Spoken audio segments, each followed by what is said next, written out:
Bonjour.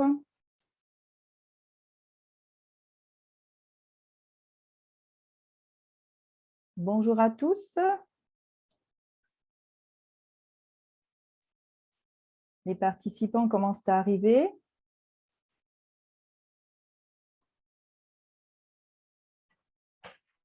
Bienvenue. Bienvenue à tous dans cette conférence débat sur l'usage des écrans, parents et ados à l'ère du numérique. Je vois que les participants arrivent. Je vais attendre un petit moment avant de commencer les présentations.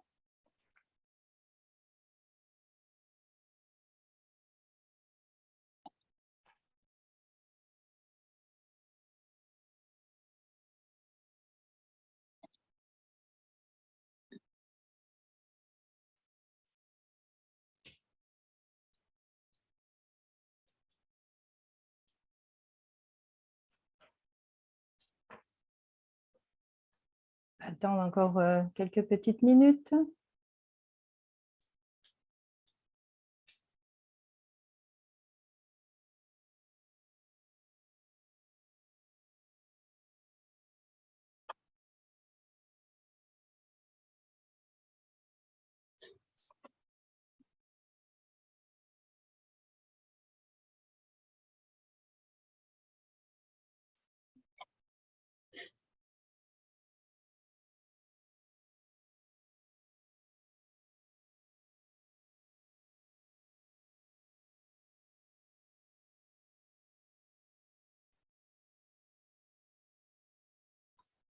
Eh bien, nous allons commencer parce que c'est une soirée un peu chargée qui nous attend ce soir pour cette conférence débat. Je vous remercie à tous d'être présents ce soir. C'est 1h30 que nous allons partager ensemble sur cette conférence débat.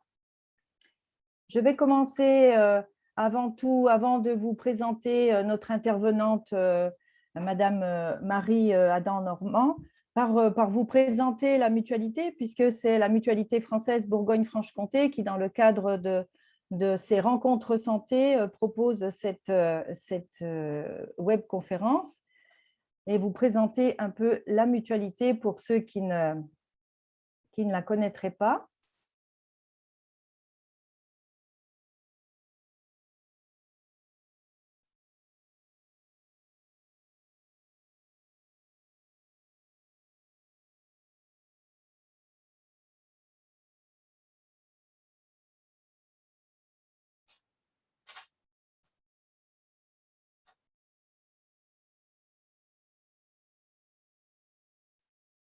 Alors,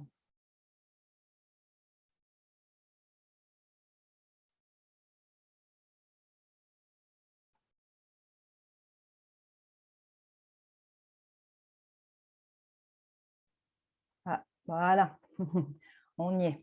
La technique, ce n'est pas toujours comme on veut. Donc, la mutualité française, c'est la mutualité française qui fédère toute ou la quasi-totalité des mutuelles en France. Hein.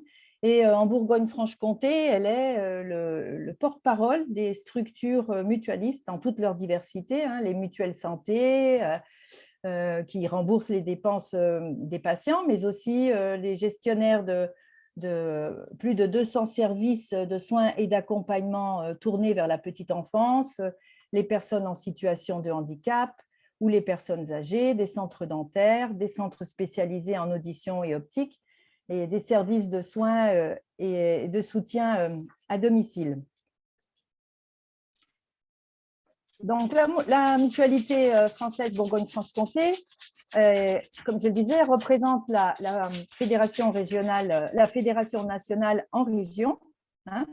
Ses missions, comme vous pouvez le voir, c'est d'améliorer l'accès aux soins en contribuant aux politiques régionales de santé publique et en participant aux débats de société, mais également avec le service prévention de concevoir et de mettre en place des actions de prévention et de promotion de la santé pour tous, selon les orientations stratégiques régionales et les besoins territoriaux. Vous pouvez voir que nous sommes sur toute la région Bourgogne-Franche-Comté.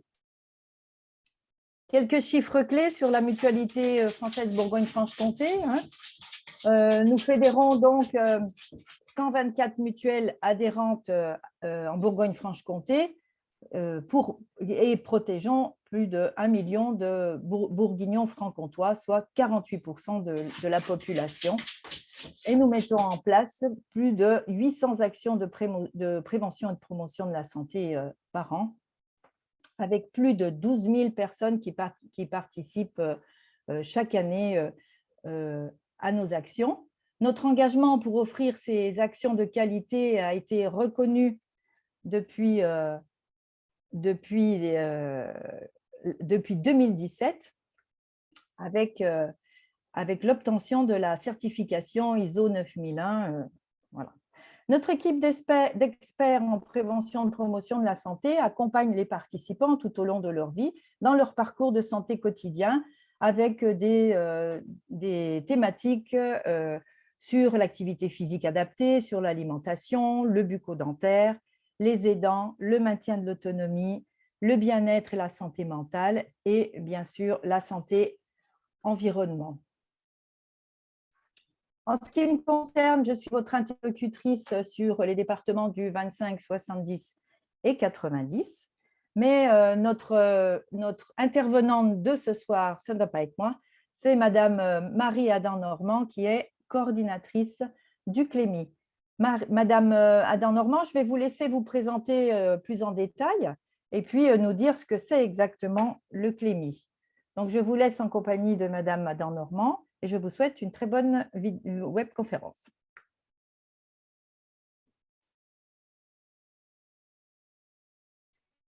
Votre micro n'est pas allumé. Oui, merci Madame Carballo.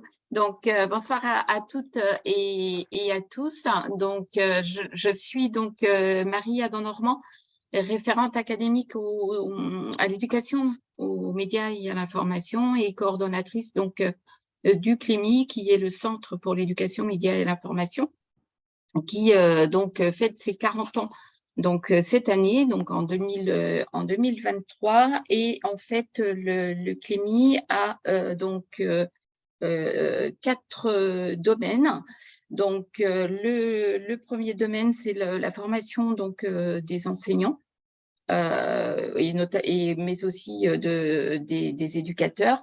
Mais le plus grand nombre, donc, c'est cette formation donc, des enseignants. Le déploiement et l'accompagnement des médias scolaires, la mise en place d'événements, et le prochain événement donc du CLEMI, c'est la semaine de la presse donc et des médias à l'école, qui va avoir lieu donc la semaine du 27 mars au 1er avril. Et on a aussi des concours. Donc voilà, la mise en place donc d'événements et la production donc de ressources. Donc à destination des élèves, des enseignants, mais aussi en fait des parents, puisque on a commencé à travailler sur le volet parentalité depuis 2015-2016. Et le CLEMI, c'est aussi un maillage national, puisqu'il y a un CLEMI national donc à Paris, et il y a un CLEMI par académie, donc avec un coordonnateur ou une coordonnatrice donc par académie. Voilà donc pour la présentation donc du CLEMI. Alors, pour commencer, nous allons commencer avec un petit sondage pour connaître un peu où vous vous situez par rapport à l'utilisation des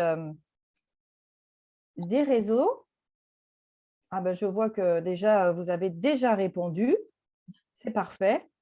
Donc, pour la première question, êtes-vous utilisatrice, utilisateur de réseaux sociaux numériques?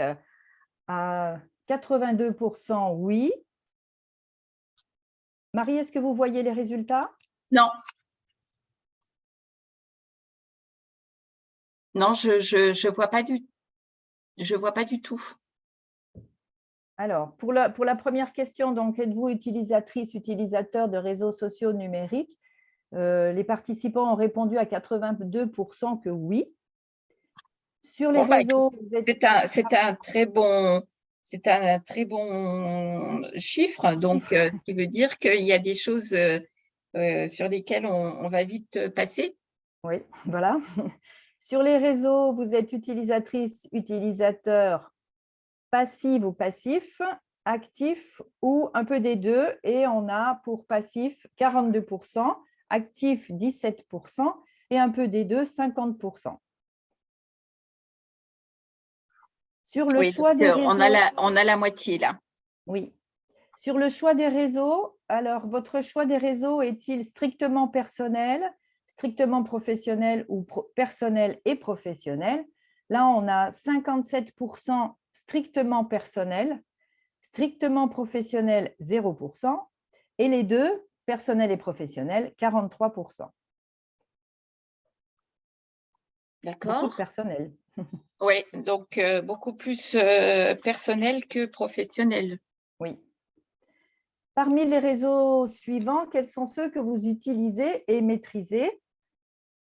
Donc, nous avons Facebook avec 86%, Twitter 0%, LinkedIn 7%, YouTube 36%, Instagram 29%, Snapchat 14%, TikTok 7% et Twitch, on n'utilise pas. Oui, Voilà. donc en fait, on est dans une génération qui utilise beaucoup plus Facebook. Oui, Facebook, YouTube et Instagram. Oui, c'est ça. Mais beaucoup, beaucoup Facebook ce soir. Voilà. Voilà pour ce sondage.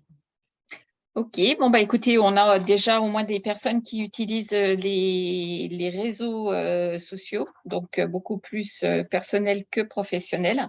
Donc des choses qui sont faites sur les réseaux.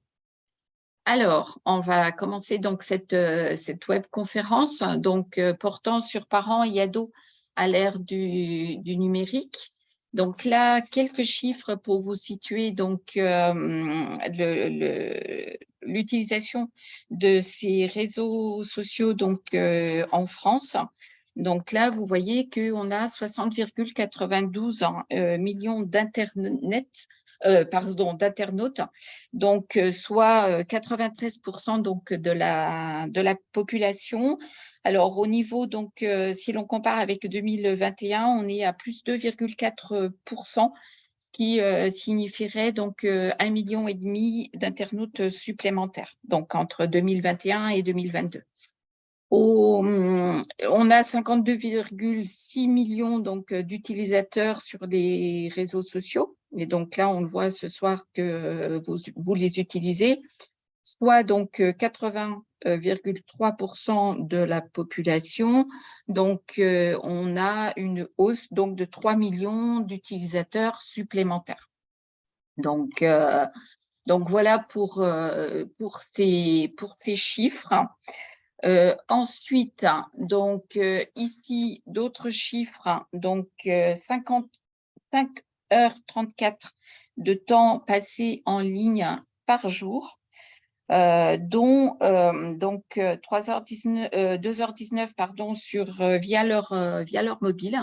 Donc effectivement, beaucoup de choses se font à partir donc du smartphone, bien qu'on ait quand même 3 minutes de moins qu'en janvier 2021.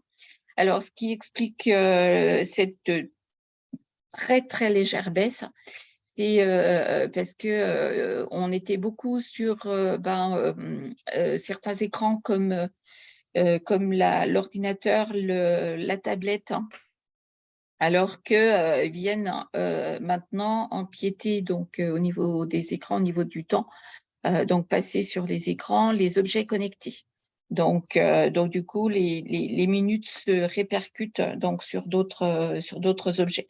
On a 1h46 sur les réseaux sociaux.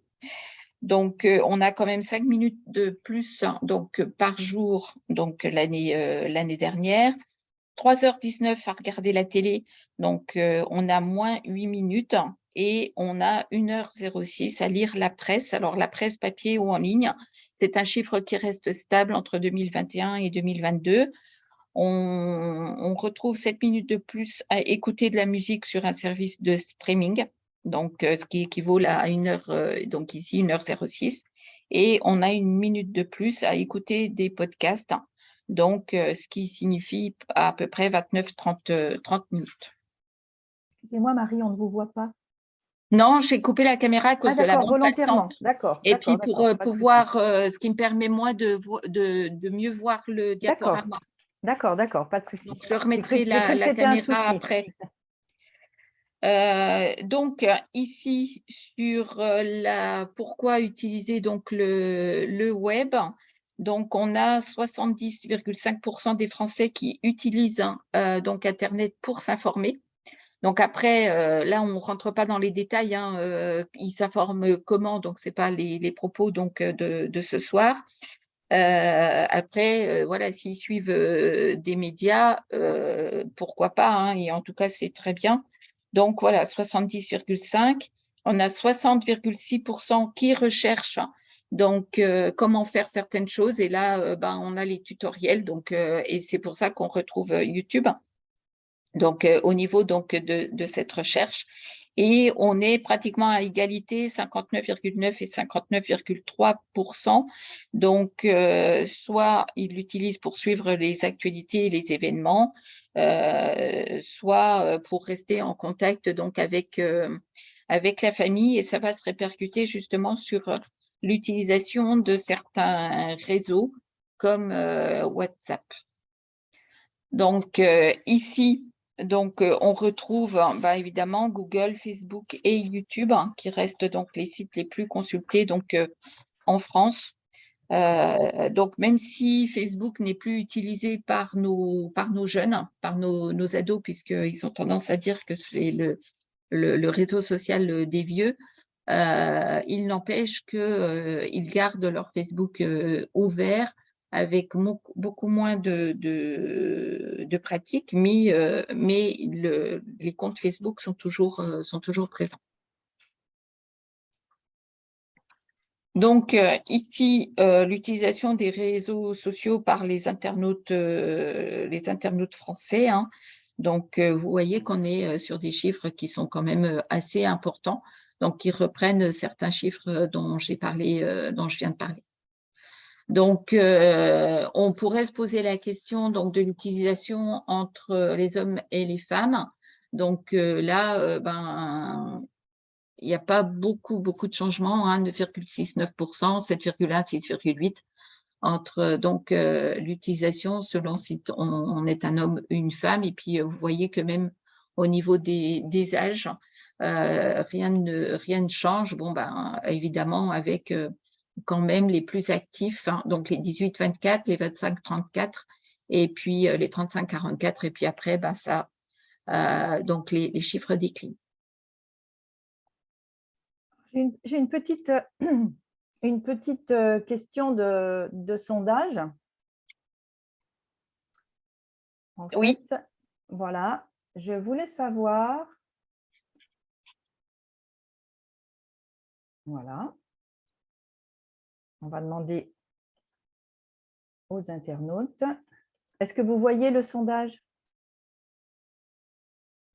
Alors, moi, je vois le sondage, le premier, Ah, celui du début. oui, donc il y a un souci.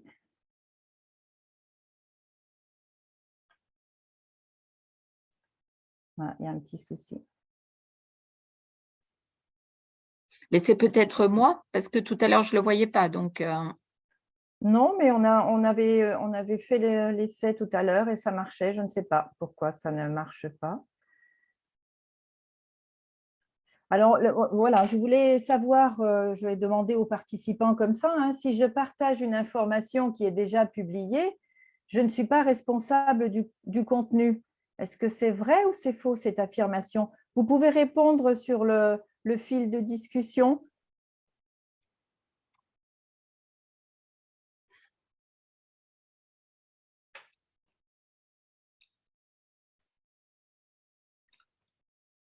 Est-ce que si je partage une information qui a déjà été publiée, je ne suis pas responsable du contenu puisqu'elle a déjà été publiée, je ne fais que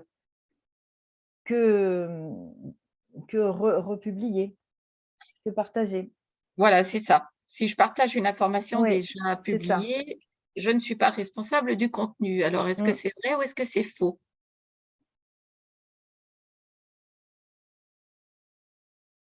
Vous avez le fil de discussion. Alors, moi, je ne le vois pas. Avec le partage d'écran, je n'ai pas accès au fil de discussion. D'accord. Alors moi, je vois, il y a quelqu'un qui a répondu faux. On n'a qu'une seule personne qui a répondu? Oui, on n'a qu'une seule personne qui a répondu. Bon, Ah, en tout cas, une deuxième. c'est exact. Donc, si je partage une information déjà publiée, je ne suis pas responsable du contenu, c'est faux. Parce que même si ce n'est pas vous qui produisez l'information, le fait de la relier et de la republier est de votre responsabilité. Donc, du coup, vous êtes autant responsable donc, que l'autre, puisque du coup, vous allez relier donc cette information. Donc, ce qui veut dire que le premier qui a posté donc ce sujet n'est pas le seul responsable. Tous ceux qui vont relier le sont autant que le premier. Mm. Oui, voilà, Aurélie avait déjà répondu, nous sommes responsables de ce que nous publions. Tout à fait, même si vous reprenez de quelqu'un d'autre. Mm. Comme quoi, il faut faire attention à ce qu'on republie. Oui. Alors, hop. Donc, ici, donc, le profil des internautes, donc on vient d'en parler, hein, par tranche d'âge et par genre. Donc, ici, les raisons concernant donc, la tranche d'âge allant de 16 à 64 ans, donc les raisons pour lesquelles ils utilisent donc, les réseaux sociaux. Donc, vous voyez que la majorité, 54,1%, utilisent les réseaux sociaux pour rester en contact donc, avec les amis ou avec la famille. Et donc, on va en venir tout à l'heure donc à WhatsApp, puisque et avec le confinement, donc WhatsApp a explosé, puisque ça permet d'être en lien avec des personnes très loin et même à l'étranger, et qui du coup la communication est gratuite plutôt que d'utiliser donc le téléphone.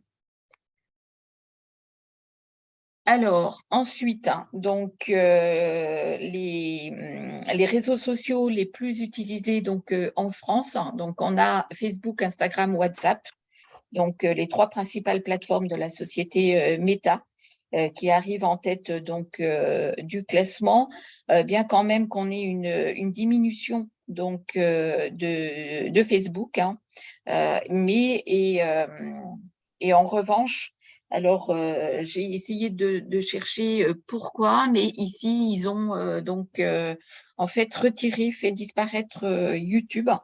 Mais donc, il est vrai que YouTube n'est pas considéré par beaucoup de personnes comme un réseau social, alors que YouTube est un réseau social à part entière.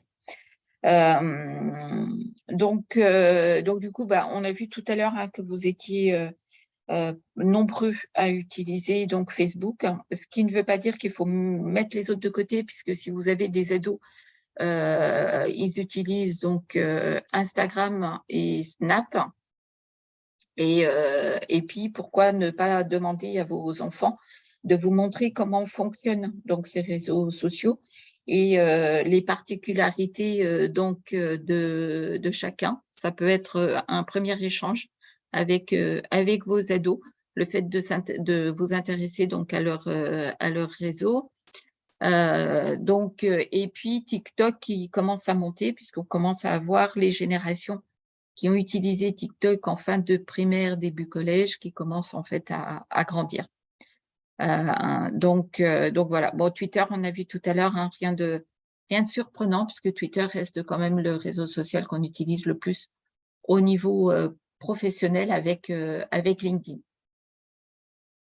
Oups. Alors, j'ai une question là aussi, Marie.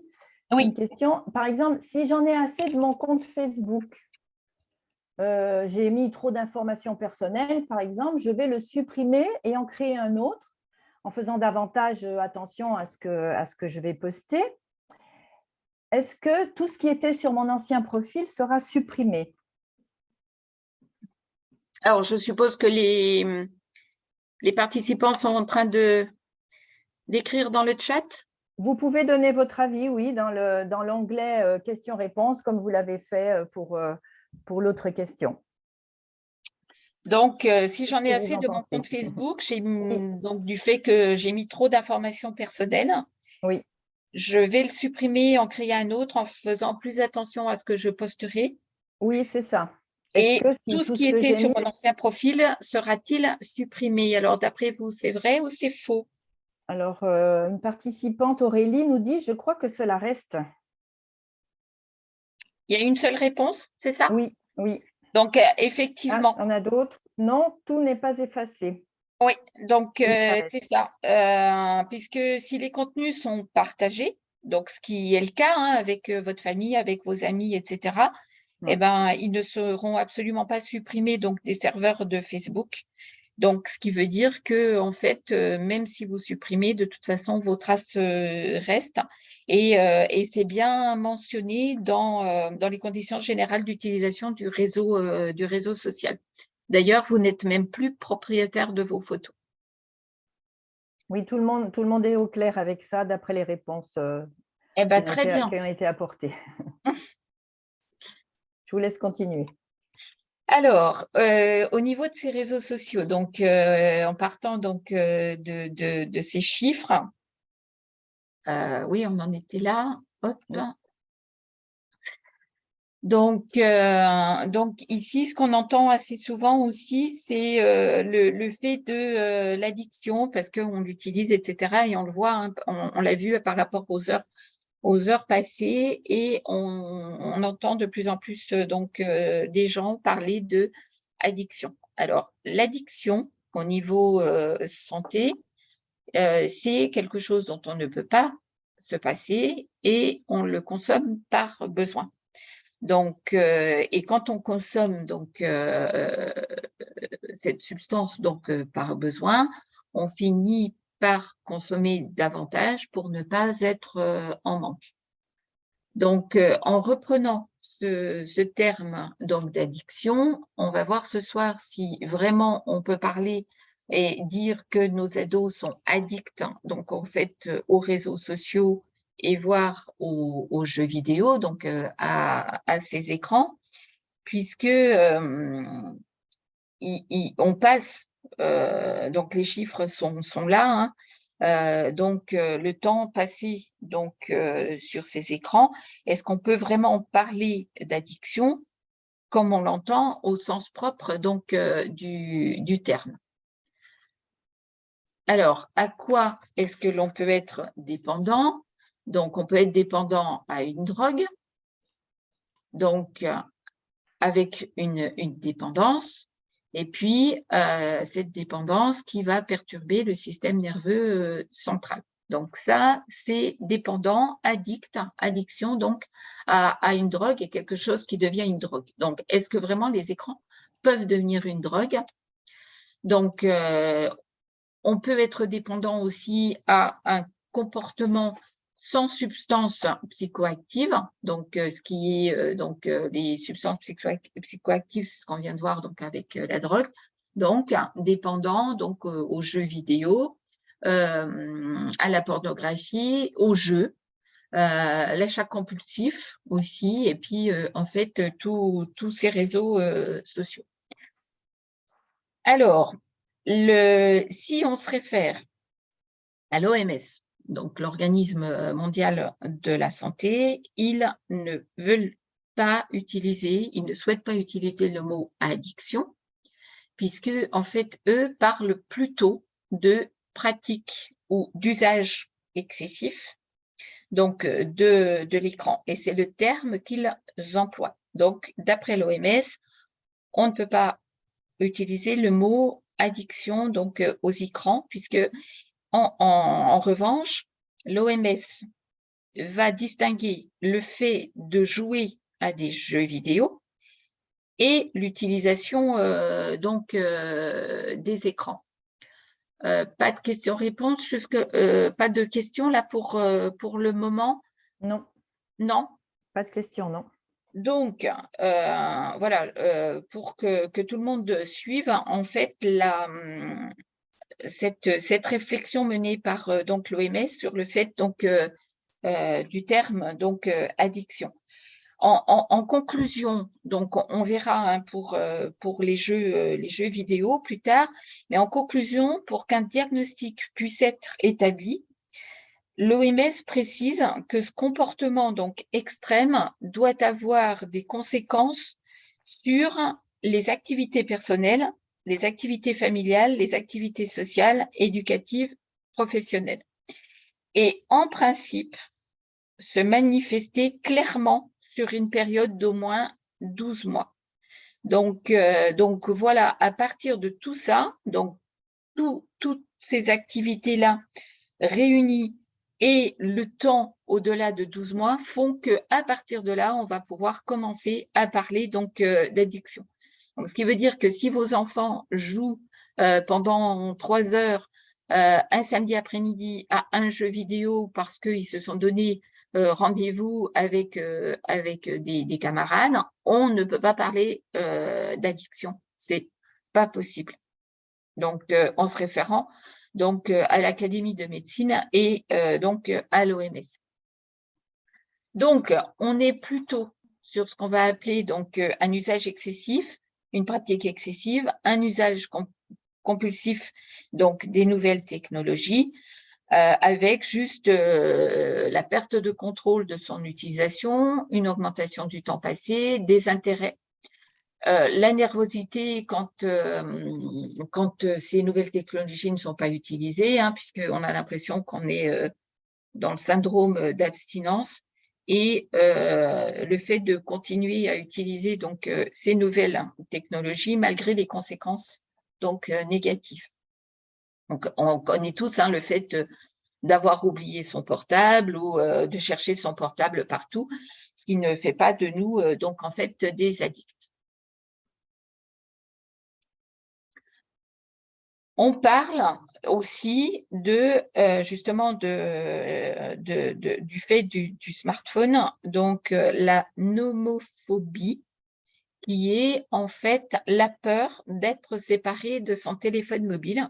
Et nos ados souffrent vraiment de nomophobie puisque, en fait, à partir de chez eux sans leur portable, c'est pas possible. Donc, aller en cours sans leur portable, c'est pas possible. Alors que, en fait, partir en oubliant un livre ou un cahier, ils vont survivre. Alors qu'ils ne survivront pas si, s'ils n'ont pas s'ils oublient leur portable.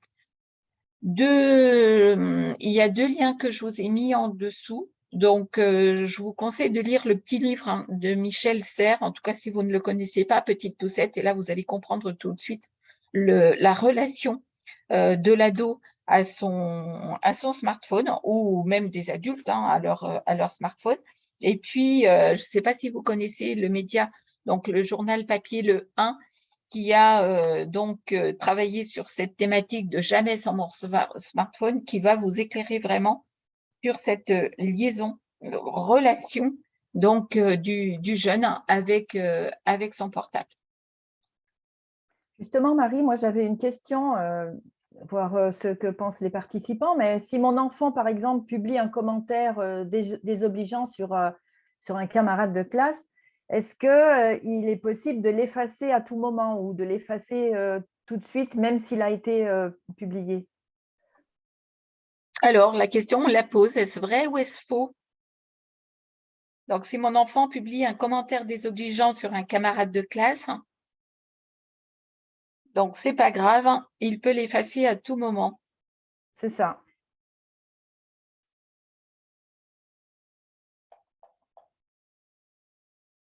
Alors, qu'en pensent les participants? Il n'y a pas de réponse pour l'instant. Tout dépend du réseau social, on me dit. C'est la seule réponse? Pour l'instant, oui. Alors après, Aurélie nous dit immédiatement possible, mais sinon, non, il faut demander à l'administrateur. Safia nous dit oui, il peut l'effacer. Qu'est-ce que vous nous dites? Oui, on peut l'effacer sur Facebook. Qu'est-ce que vous nous dites, Marie? Alors, effectivement, il y a des réponses les unes mises bout à bout on va donner un peu la réponse. Il y a des pages sur le web, hein, donc sur Internet, sur lesquelles on peut écrire, mais pas modifier les contenus. Donc, là, ça va être compliqué. Et même si votre enfant est propriétaire de la page et qu'il supprime donc ce commentaire, il pourra de toute façon en rester des traces, ne serait-ce que dans les moteurs de recherche, donc dans les archives des moteurs de recherche, par exemple. Mm. Il y a aussi le fait que d'autres personnes peuvent le copier et le relayer. Donc, ce qui peut ensuite porter préjudice donc, à la personne concernée qui peut se sentir victime donc, de cyberharcèlement. Et donc, par la force des choses, être puni donc, par la loi. Donc voilà, le fait que oui, il y a des choses qu'on peut supprimer, mais attention au fait aux captures d'écran que d'autres donc pourraient faire. Et on l'a connu avec des réseaux sociaux où effectivement il y a des choses qui peuvent disparaître tout de suite, mais vous n'êtes pas à l'abri en fait d'une capture d'écran. D'accord. Sylvie B, vous avez levé la main. Je ne sais pas si vous avez une question. Je vais vous ouvrir le micro.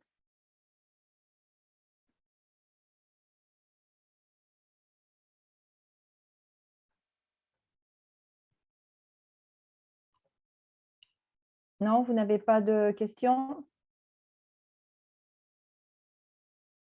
Bon, alors pas de manifestation. On peut continuer On sinon, Marie. continue? Oui. Alors, il y a au niveau donc de la cyberdépendance au niveau de ces réseaux et puis du web. Il y a 4 types de cyberdépendance, le cybersexe, cyberrelation, les jeux, on en a parlé, et le cyberamassage. Alors, bon, le cybersexe, c'est la forme la plus commune de cyberdépendance, puisque cette catégorie va renfermer en fait l'échange, le visionnement, le téléchargement de matériel pornographique, ce qu'on peut appeler la cyberpornographie.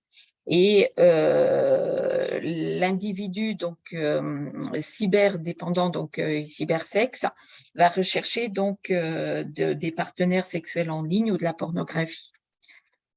La cyberrelation, donc là, on va avoir un aspect interactif et interactif donc au niveau des rencontres avec d'autres, et ça va concerner les sites de rencontres, les réseaux sociaux, le clavardage, par exemple les SMS et les échanges par courriel. Après, vous avez donc les jeux qui va regrouper donc tout ce qui est jeux vidéo, jeux de hasard, transactions en ligne. Donc là, en revanche, beaucoup de personnes y consacrent un nombre d'heures donc important, au détriment même d'autres activités. Et puis surtout, c'est le fait d'investir de grandes sommes d'argent et on peut se retrouver donc avec des problèmes financiers. Le cyberamassage, on l'a peut-être tous un petit peu connu. Donc, c'est le fait d'amasser d'importantes quantités de contenu et d'informations en ligne. Et on peut passer beaucoup de temps donc, à cette recherche d'informations en ligne et ce qui arrive à une surcharge de travail. Et donc, pour amasser donc, tout ce que l'on peut trouver en ligne pour telle ou telle chose ou pour développer ou parce qu'on cherche une réponse à une question. Donc, voilà les 4 catégories, les différents types donc, de cyberdépendance. Alors, au niveau des jeux vidéo, donc au niveau de nos ados, parce qu'ils y passent quand même un certain temps hein, sur ces jeux, et notamment le fait, en tout cas, c'est le conseil que l'on peut donner, c'est le conseil donné aux parents de prendre du temps pour jouer et dialoguer donc avec son enfant, avec son ado, sur les thèmes rencontrés donc, dans le jeu et le fait d'encadrer donc en fait ce temps de jeu. Mais en revanche, prenez le temps de discuter avec eux et puis même de vous asseoir à côté pour voir un petit peu à quoi ils jouent et comment ils jouent.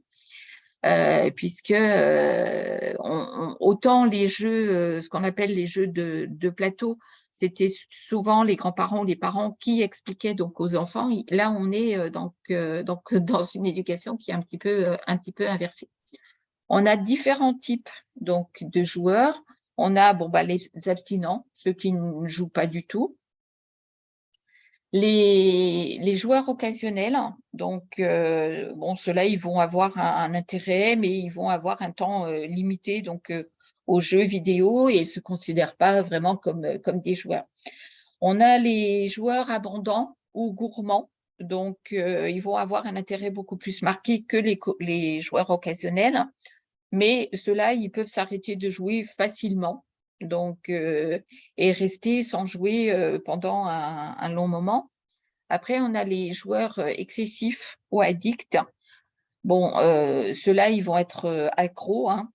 Donc, addict, c'est souvent le terme qu'on utilise, c'est les no life, donc pas de vie, hein, en dehors des jeux, au détriment d'autres activités ou de relations, parce qu'ils vont passer une très grande partie donc, de leur temps sur les jeux. Et puis après, on a les joueurs passionnés.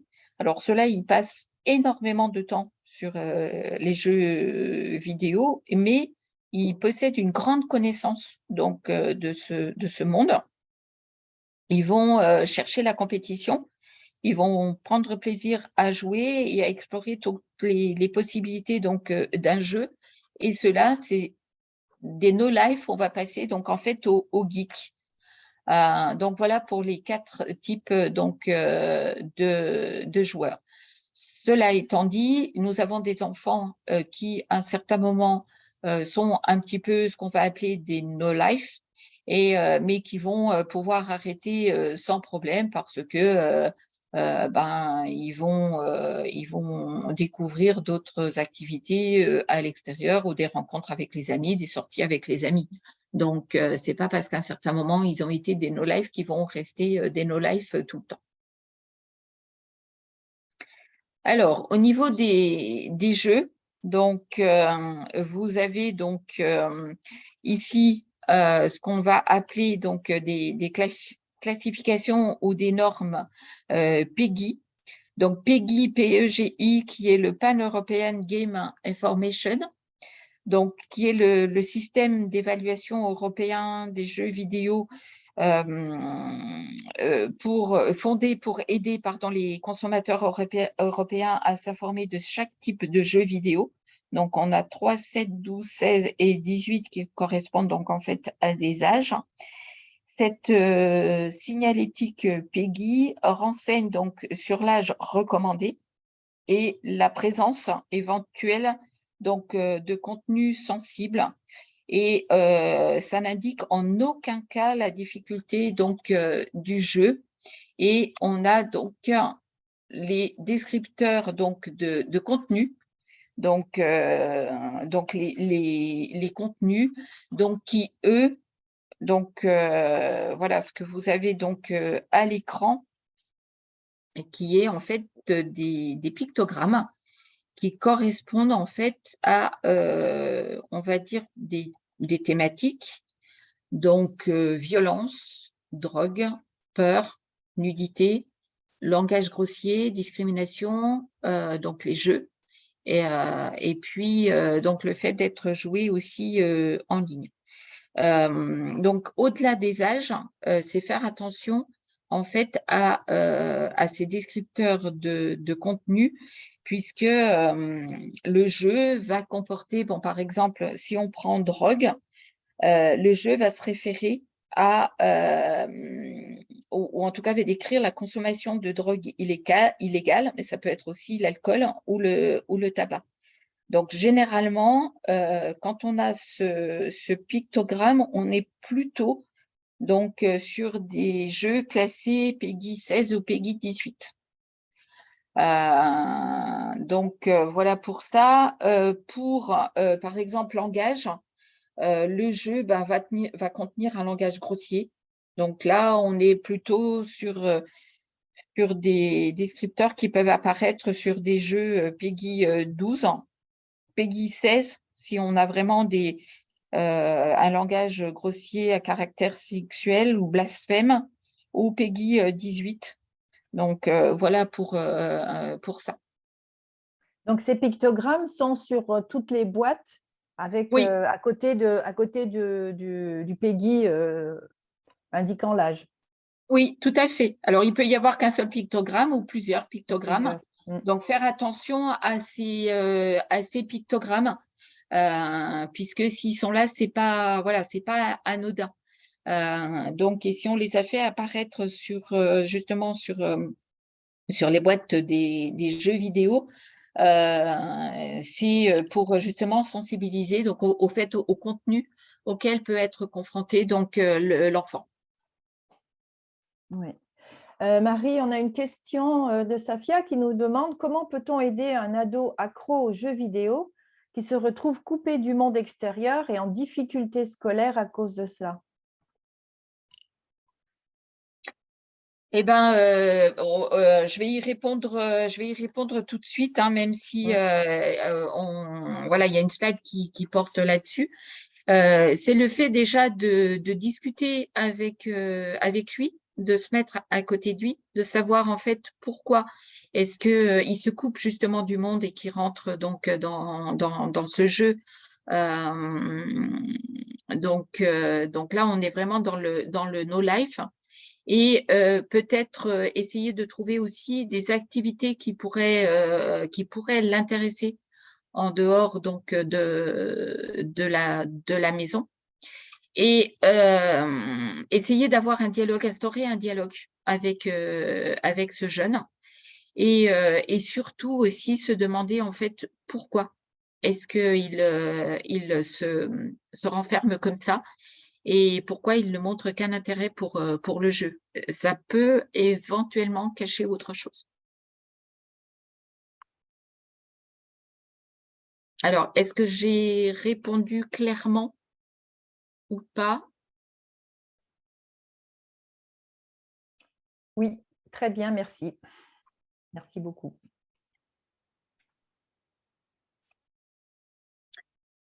Donc, alors, hop, voilà. Oui, Donc, j'ai une petite question justement, hein, aussi. voilà, justement, donc les jeux en ligne. Donc, Ah mais non, les c'est jeux pas en celle-là. ligne, j'ai envie de dire, c'est comme toute forme d'autres jeux, parce que vous avez aussi les accros, par exemple, du casino, où ils sont même bannis. Leurs noms sont marqués, sont donnés à l'entrée des casinos pour justement ne pas les faire rentrer parce que ça devient une pratique excessive. C'est pour ça que tout à l'heure, je vous disais, l'OMS met bien de côté, donc distingue les jeux vidéo, l'utilisation des jeux vidéo et le fait de jouer aux jeux vidéo avec l'utilisation excessive donc des écrans. Les jeux en ligne avec chat, donc bien leur signifier de partager le minimum d'informations importantes et personnelles. Et je pense notamment à la plateforme Twitch, qui est en fait, même si elle a été déviée lors du confinement pour l'utiliser en tant que réseau social, c'est un réseau social, mais la plateforme Twitch est vraiment la plateforme des jeux vidéo en ligne, de ceux qui jouent en ligne. Et ils ont tendance, en fait, à partager beaucoup d'informations. Donc, du coup, voilà, avoir ce dialogue donc, avec eux pour qu'ils partagent le minimum d'informations importantes et personnelles.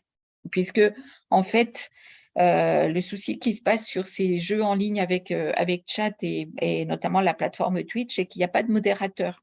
Donc, il peut y avoir des insultes, etc., donc, auxquelles certains jeunes peuvent être confrontés et ça peut en fait les choquer. Donc, des propos donc, inappropriés, choquants, et ça peut aller jusqu'au cyberharcèlement.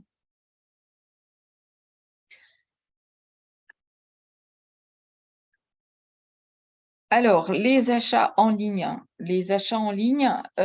donc attention au niveau donc des numéros de carte bancaire sur les sites d'achat et de plus en plus de personnes ont pris l'habitude de payer avec leur smartphone. Alors, sachez que le smartphone est le premier appareil le plus facile à être piraté. Donc voilà, la question se pose, est-ce que le smartphone doit vraiment devenir quelque part la carte de paiement?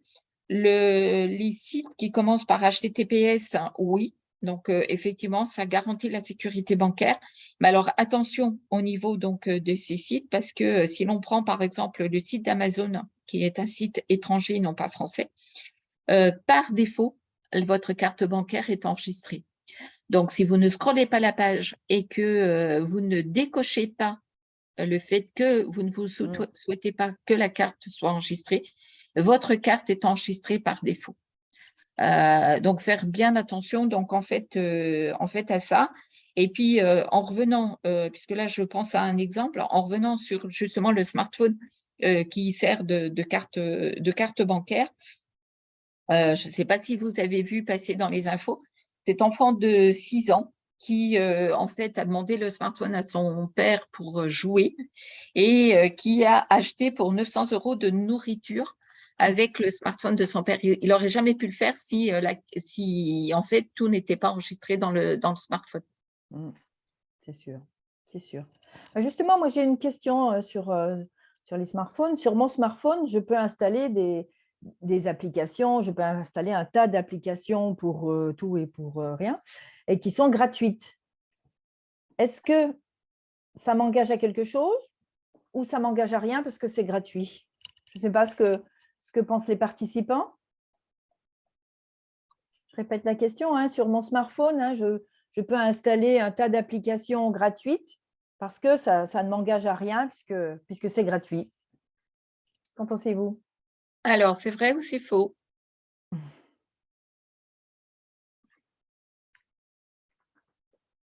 C'est une bonne question parce que c'est vrai qu'on ne prend pas toujours le temps de lire les conditions de vente parce qu'elles sont extrêmement longues et puis on ne lit pas les petites lettres et souvent on se fait avoir. C'est vrai, on me répond. C'est gratuit parce qu'il y a des publicités qui inondent l'application, on me dit. Donc, c'est bon pour les réponses? Si vous posez la question, peut-être que ces applis ont accès à nos contenus. C'est vrai, attention tout de même bonne si à un question. moment ils demandent. Donc, en reprenant la question sur mon smartphone, je peux installer des applications gratuites, ça ne m'engage à rien puisque c'est gratuit, c'est vrai ou c'est faux? C'est faux. Parce que bien qu'elle soit gratuite, hein, l'application, elle m'impose donc très souvent de la publicité. Elle va collecter donc mes informations personnelles et puis va m'inciter à payer pour plus de fonctionnalités, puisque une application, au départ, elle est gratuite. Et puis, plus vous souhaitez l'utiliser, plus elle va vous proposer des fonctionnalités pour que vous puissiez payer. Donc, ça va vous engager à certaines choses donc, même en téléchargeant une application donc, gratuite. Merci. Alors, ces réseaux sociaux, donc l'objectif commun de tous ces réseaux sociaux, c'est de connecter les gens entre eux et les aider à interagir ensemble. Alors, si on prend le premier réseau social donc, que l'on connaît toutes et tous, donc Facebook, au départ, par exemple pour Facebook, c'était bien cet objectif-là.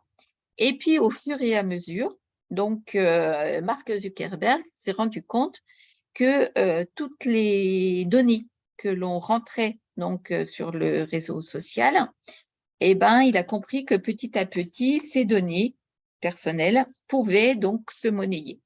Donc, petit à petit, eh ben, nos données sont devenues donc des données que l'on pouvait donc monnayer. Et comme vous partagez avec les autres, eh ben, vous partagez aussi les données donc, des uns et des autres.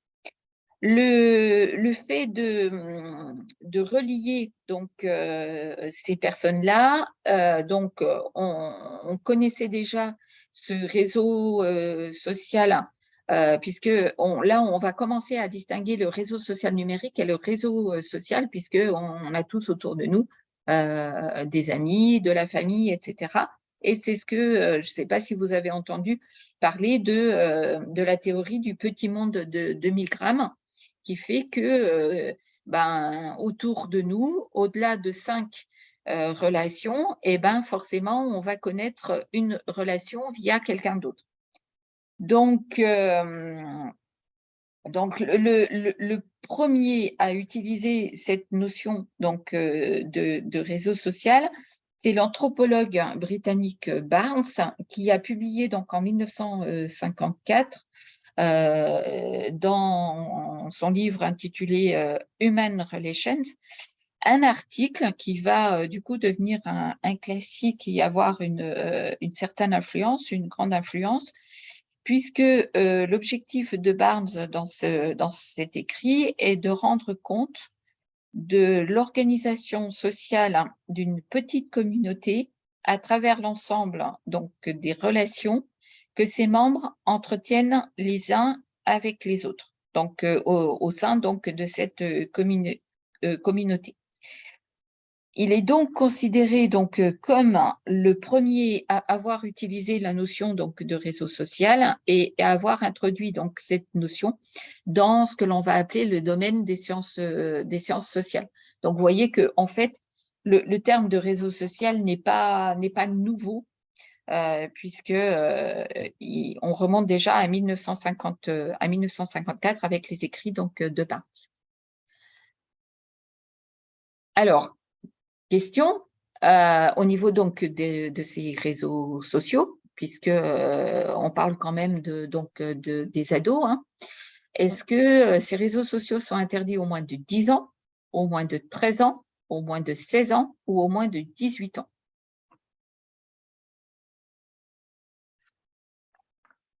Alors, 13 ans, on me dit 13 ans, moins de 13 ans, 13 ans, 13 ans, moins de 13 ans.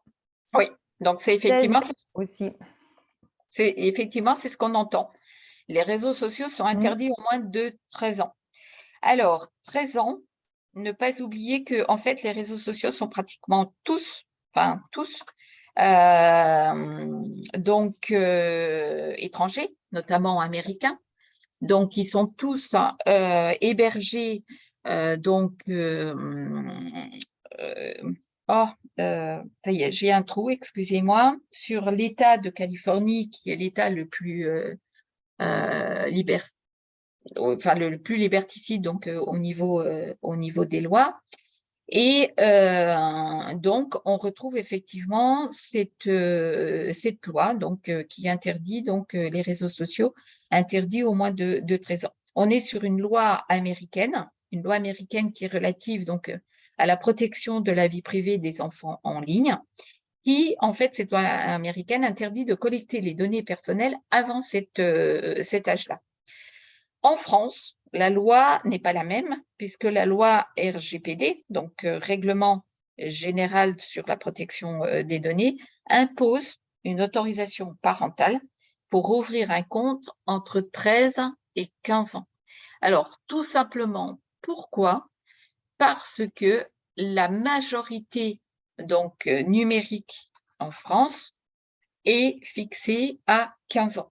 Et on a l'article 7.1 de la loi numéro 2018-493 du 20 juin 2018 qui, en fait, reprend donc cela. Lorsque le mineur est âgé de moins de 15 ans, le traitement n'est licite que si le consentement est donné conjointement par le mineur concerné et le ou les titulaires de l'autorité parentale à l'égal de ce mineur. Donc, dire que le réseau social est interdit au moins de 13 ans, c'est quelque part, c'est faux, puisqu'on est, nous, en France, sur une majorité qui est fixée à 15 ans.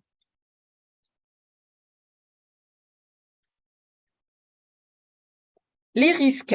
Les risques sont sur les données privées, sur les données personnelles, puisque quand ils surfent sur Internet, ils peuvent diffuser des informations personnelles sans même en avoir conscience, en fait.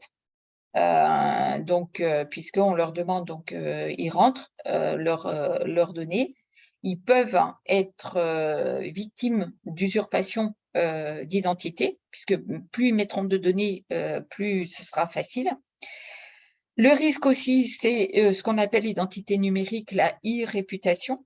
Donc, puisque l'identité numérique, quand on parle d'identité, si je me pose la question de qui suis-je, je sais qui je suis. En revanche, sur le net, le plus important est de savoir aussi ce que les autres savent ou croient savoir de moi. Donc, comment? À travers ce qu'ils voient ou lisent de moi. Donc, plus je mets de choses, plus ils savent, plus ils en savent sur moi. Au niveau de cette e-réputation, de cette identité numérique, il y a en fait 3 traces que l'on laisse. Donc, il y a les traces volontaires, qui est, on va dire, la partie que nous pouvons contrôler et réguler. Donc, l'inscription sur un réseau, une messagerie, un commentaire, un CV sur LinkedIn. Je sais, voilà, que j'ai ouvert ce réseau social, ma messagerie, etc., que j'ai laissé un commentaire sur tel ou tel réseau social.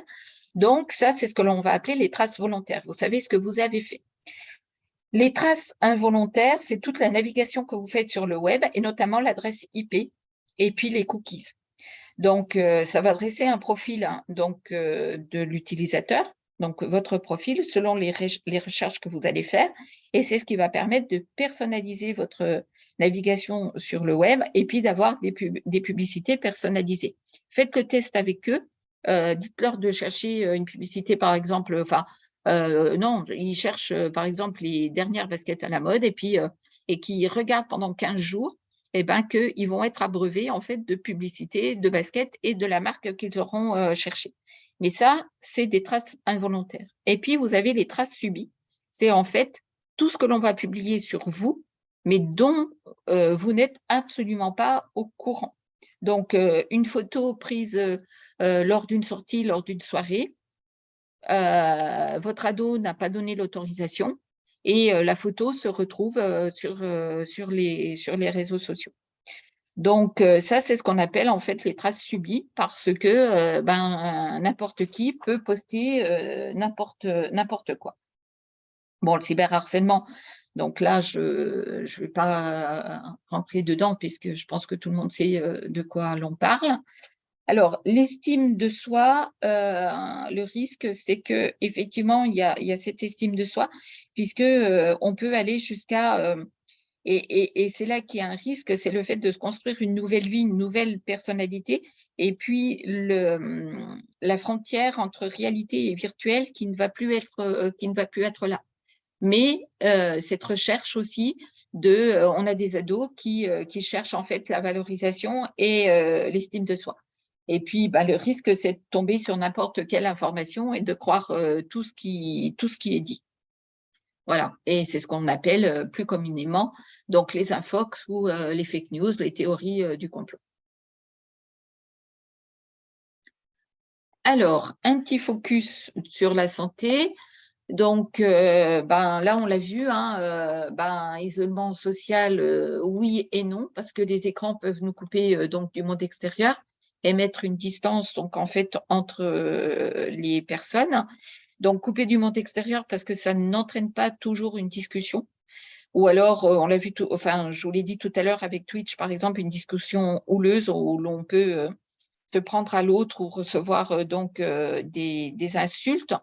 Cela étant dit, l'isolement social qu'on a connu avec le confinement, les réseaux sociaux ont permis à certains jeunes d'avoir une communication avec leurs camarades et puis même avec la famille.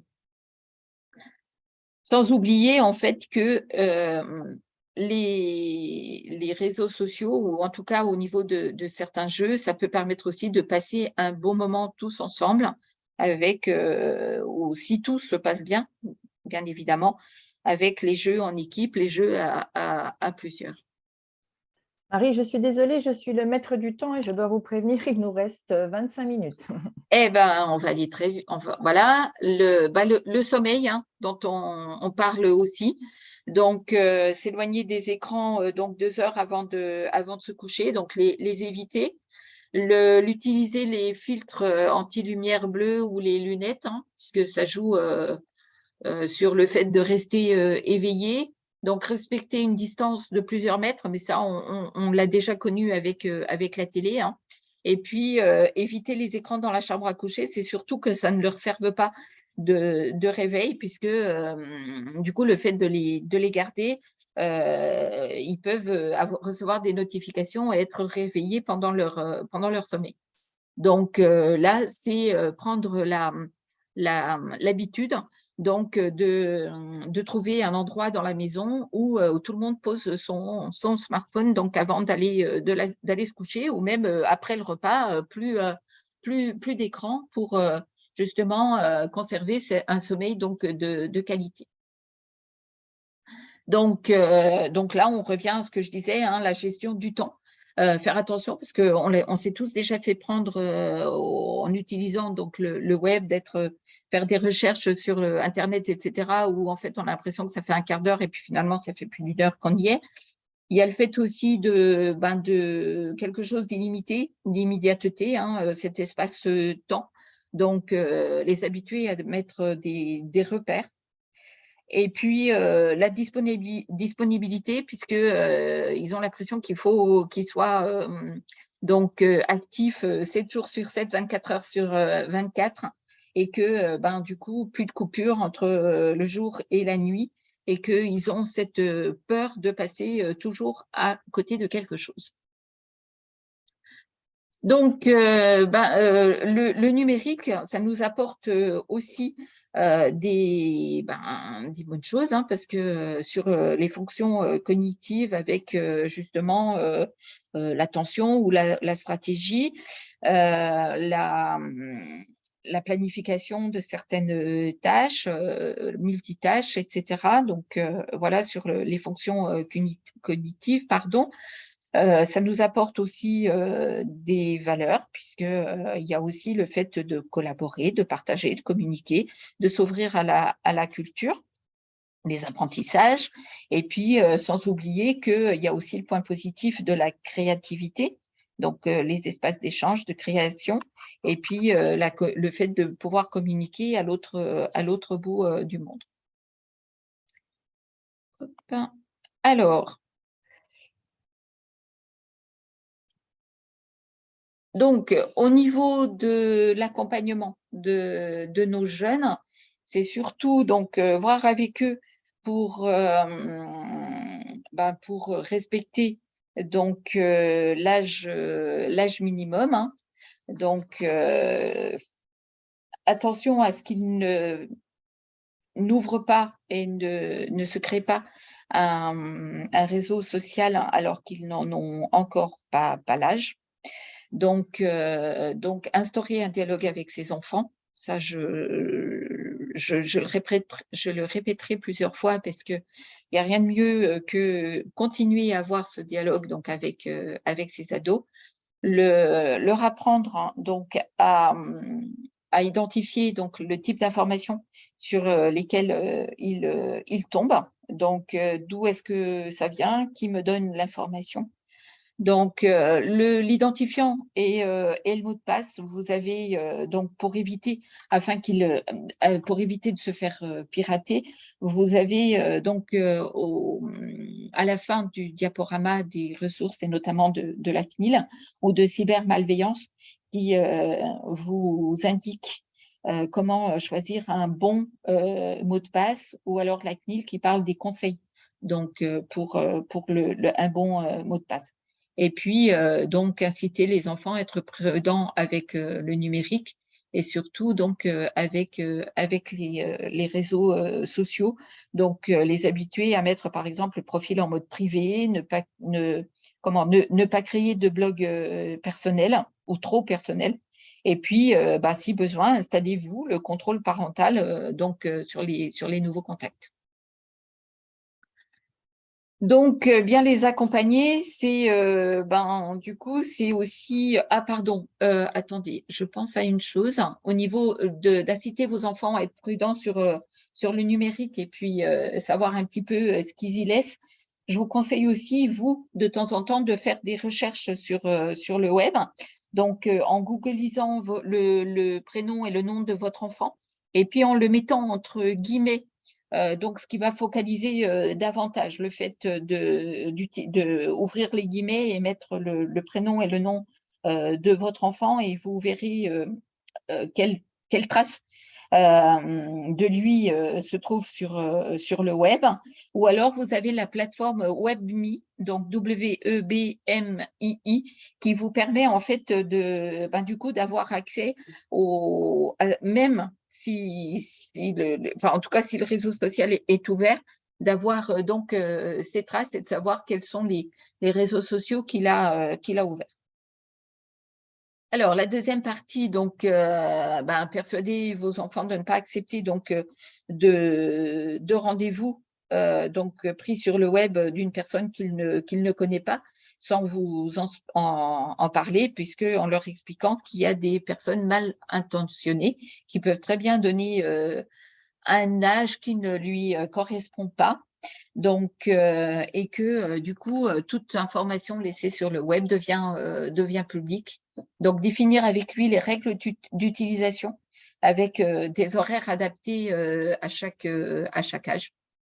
Donc, là, et puis, les informations dont je vous parlais tout à l'heure. Donc, pour ça, vous avez aussi les 4 pas de Sabine Duflot, donc 4 temps sans écran et 4 pas pour mieux avancer. Donc, c'est pour ça qu'elle parle donc des quatre pas. Donc, les 4 pas, moins il y aura d'écran, et surtout l'écran le soir et l'écran le matin quand il se lève, pardon. C'est le fait d'être attentif en classe. Instaurer le dialogue, garder le dialogue, et le fait de mettre les smartphones de côté fait que pendant le repas, vous allez pouvoir vous parler. Et puis donc, bien dormir. Donc là, vous l'avez, pas d'écran, donc le matin, donc avant d'aller à l'école, parce que reste un capteur d'attention. Pas d'écran durant les repas. Puisque c'est là quand même qu'on instaure le maximum donc de dialogue. Et puis, et même le journal télévisé, j'ai envie de dire, le journal télévisé, les images sont assez violentes, et ça peut avoir des répercussions sur les jeunes enfants. Donc, pas d'écran avant de s'endormir, on l'a dit, la lumière bleue. Donc, pas d'écran dans la chambre d'enfant, parce que s'il ferme la porte, vous ne savez pas du tout ce qu'il s'y passe et sur quoi il est. Donc, l'écran doit rester dans un lieu commun. Donc, et on a parlé donc de la limitation d'âge. Il y a aussi Serge Tisseron. La notion, donc le programme 3-6-9-12, donc des écrans qui vont être adaptés donc à chaque âge. Mais là, vous aurez les liens. Donc voilà, en résumé, pas dans la chambre, temps limité, dialoguer, sélectionner les programmes, éviter les consoles de jeux individuelles avant 6 ans et privilégier les activités manuelles et sportives. Les conseils donnés aux parents, écoutez, la première chose, c'est garder son calme, même si votre enfant vous dit que le copain, lui, il a le droit de tout faire. Donc, voilà, parce que ça, c'est ce qu'on entend souvent. Donc, dialoguer, poser des questions, intéressez-vous aussi à ce qu'il fait, donc même au niveau des jeux vidéo. Et puis, créer un réseau d'adultes au niveau, par exemple, soit d'amis, soit de la famille, soit des adultes dont les enfants sont dans la même école que les vôtres, vers lesquels, par exemple, les enfants peuvent se tourner en cas de problème, parce qu'il y a des choses des fois qu'ils n'oseront pas vous dire, mais qu'ils oseront dire en fait à un autre adulte. Mais surtout, gardez votre calme par rapport à ce qu'il va vous dire, parce que vous serez bien évidemment le pire parent qui soit, parce que ailleurs, eh ben, ses copains peuvent tout faire et pas chez vous. Donc, au niveau des réseaux sociaux, donc on a beaucoup de parents qui nous disent oh ben, devenir amis, non, parce qu'il va garder cette page bien clean parce que vous, vous y êtes, et puis que du coup, il va se trouver de nouveaux liens et ouvrir d'autres pages. Donc, ça ne sert à rien d'être ami avec eux. Le fait de ne pas donner plus d'importance à un j'aime, hein, c'est une marque d'attention qui peut leur faire du bien. Donc voilà. Ben, les jeunes sont aussi des internautes, hein, comme les autres. Donc, à la seule différence qu'ils se construisent petit à petit leur identité, alors que ben, les plus âgés, eux, c'est déjà fait. On parle aussi des digital natives, on ne les a pas, donc ils savent faire des choses, mais pas tout. Donc, ils ont besoin aussi qu'un adulte soit là, et puis le fait de dialoguer, donc fait que vous allez vous entraîner l'un avec l'autre. Et sinon, il y a des applications virtuelles comme qui sont des applications virtuelles garde du corps, donc Bodyguard, enfin un exemple, hein, mais il y en a d'autres, qui en fait vous permettent de gérer les contenus. Ben, je pense qu'il n'y a pas de jeunes, donc on va peut-être, hein, donc ben, de toute façon le diaporama. Enfin, à disposition, oui, bien sûr. Oui, Oui. donc on va passer sur Les les conseils. jeunes. Voilà. Alors, le carnet personnel, par contre, c'est quelque chose que vous pouvez mettre en place aussi avec vos enfants. Et puis commencer assez jeune. Donc, remplir donc, un carnet donc, chaque jour de la semaine. Donc, ça peut être une page enfin, une page pour chaque jour, avec un code couleur. Donc, un code bleu, par exemple, pour je dors, jaune quand je suis à l'extérieur, quand je fais autre chose, quand je mange, quand je lis, quand je fais du sport. Rouge, bah, quand ils sont sur les jeux, sur la tablette, sur Netflix, par exemple, sur l'ordinateur, et puis blanc quand ils ne font rien. Focaliser sur 4 questions. Alors, les 4 questions, ça peut être: quelles activités as-tu réalisées en dehors de l'école? As-tu réalisé ces activités seule ou accompagnée? Le soir, as-tu des difficultés à t'endormir? As-tu bien dormi pendant la nuit? Donc voilà, ça peut être des questions comme ça. Ça peut être aussi l'humeur de la journée. Donc, ça peut être aussi des codes de couleurs. Et puis, à la fin de chaque semaine, vous comptabilisez. Donc, un exemple, hein, donc de 7 heures, donc à partir de 7 heures, donc je me suis couchée à 20 heures, je me suis levée à 7 heures. Donc, voilà à quoi peut ressembler. Donc, en fait, ces codes-là, donc up, enfin, voilà, c'est jaune parce que évidemment, il est en classe ou en train de faire autre chose. Et puis là, bah, vous voyez le fait que ça soit rouge à 8 heures, ça veut dire qu'il est en train de jouer. Et ben là, c'est pas très bon. Voilà, je joue 30 minutes sur ma tablette, je vais à l'école. Là, on le déconseille fortement. Et il vaut mieux que tout reste rouge. Après, à 18 heures, le fait de le laisser jouer un petit peu pour se distraire, mais en tout cas, de 18 heures à 22 heures, c'est trop. Voilà. Bon, en sachant que 20 heures et 19 heures, il y a aussi du jaune. Ça peut être aussi le fait d'utiliser l'écran pour faire des recherches pour les devoirs. Alors, Une question. Pardon, nous avons une question de Safia qui demande: pensez-vous qu'il soit possible de faire changer l'ado et lui faire passer beaucoup moins de temps sur les jeux vidéo, en sachant qu'il devient violent dès qu'on lui demande de ne plus jouer? Alors, ça, c'est une question, oui. Ah oui, alors là, ça, en fait, s'il devient vraiment violent, là, moi, je vais vous aiguiller plutôt d'aller voir vers la maison de l'ado. Parce que là, ça veut dire il y a sûrement quelque chose. Alors après, il y a aussi l'autre chose. Des fois, ils deviennent un petit peu, enfin, pas violent, mais un peu énervé. Quand vous arrivez dans la chambre, vous l'avez appelé 2, 3 fois pour venir dîner ou parce que vous l'attendez pour sortir, etc. Et puis, il vous dit attends, attends, attends.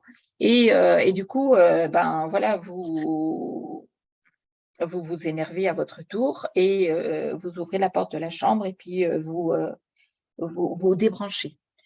On a discuté avec des jeunes, c'est que quand ils sont en jeu en ligne, ils dépendent tous les uns des autres et des fois, il leur faut 2 ou 3 minutes pour se déconnecter avant, en tout cas pour ne pas qu'il y ait de soucis avec leur Teams, voilà, avec leur team.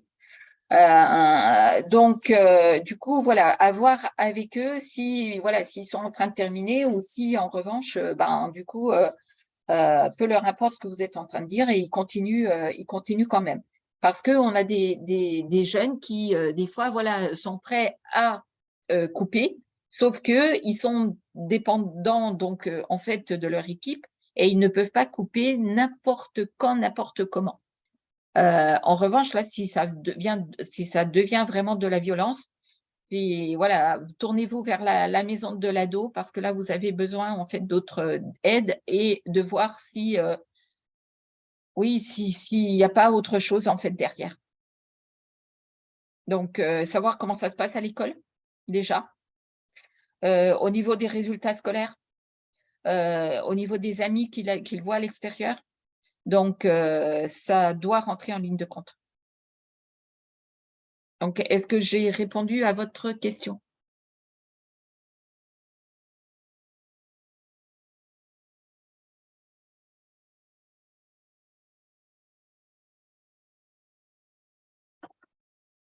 Je vois pas, donc du coup, je sais pas.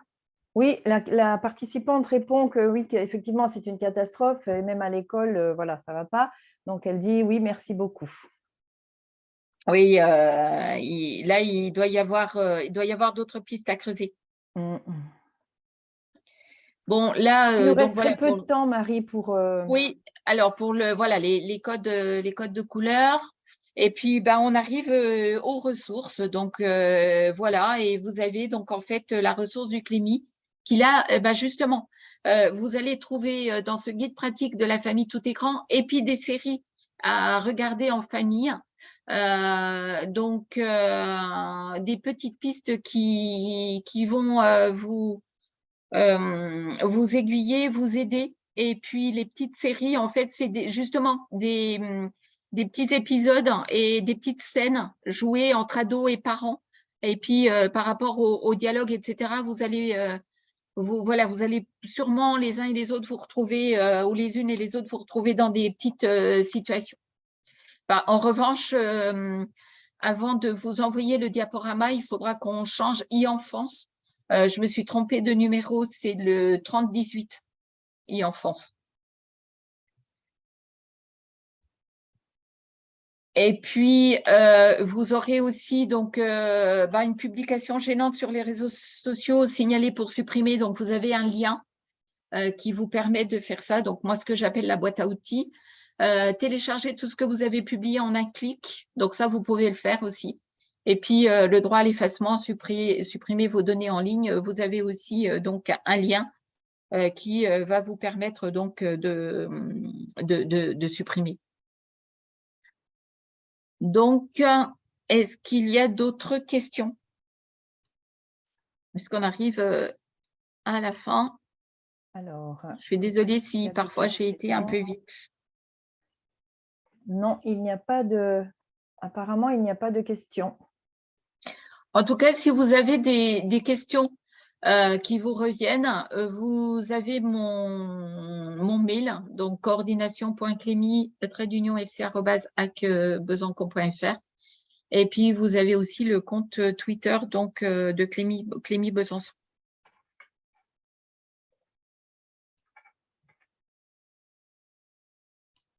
Merci en tout cas, Marie, pour cette intervention, cette intervention sur ce sujet des écrans et des parents. Hein. On a vu Snapchat, Instagram, Facebook, YouTube, il y a autant de plateformes sociales sur lesquelles les enfants sont connectés. Et puis, très souvent, même avant l'âge requis, hein, on a parlé de 13 ans.